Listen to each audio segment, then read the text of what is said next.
Assalamualaikum warahmatullahi wabarakatuh. Saya Dian Septiani, NPM 23411175, kelas MNG 23C, Program Studi Manajemen.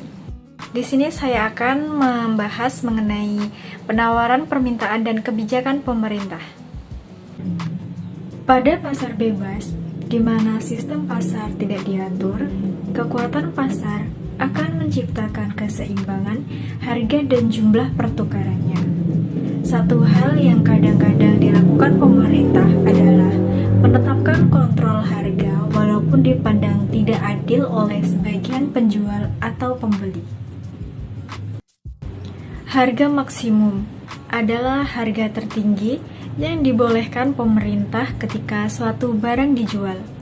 Harga minimum adalah suatu harga terendah yang diizinkan pemerintah ketika suatu barang dijual. Bagaimana pembatasan mempengaruhi pasar suatu harga? Pasar yang meningkat menyebabkan shortage karena KID lebih besar dari QS.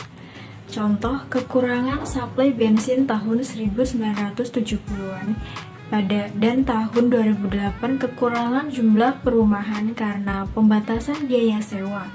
Masalah selain harga atau pendistribusian. Contoh, antrian panjang, diskriminasi oleh penjual black market. Bagaimana harga terendah mempengaruhi pasar?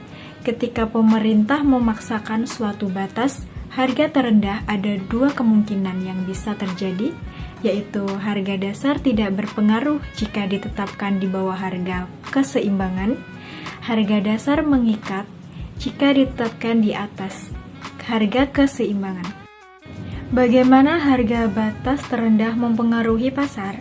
Harga batas terendah yang mengikat menyebabkan surplus jumlah penawaran lebih besar dari jumlah permintaan.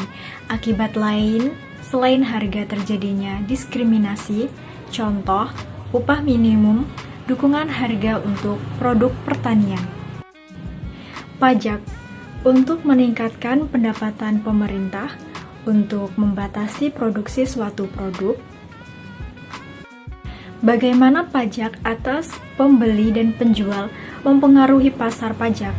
Menurunkan aktivitas pasar. Ketika suatu barang dikenai pajak, jumlah penjualan turun dan penjual menanggung beban pajak. Elastisitas dan pengaruh pajak. Permintaan yang semakin inelastis dan penawaran yang lebih elastis menyebabkan konsumen membayar beban pajak yang lebih tinggi. Permintaan yang lebih elastis dan penawaran yang lebih tidak elastis menyebabkan pihak produsen membayar lebih terhadap pajak. Jadi, itu tadi pembahasan mengenai penawaran, permintaan, dan kebijakan pemerintah. Wassalamualaikum warahmatullahi wabarakatuh.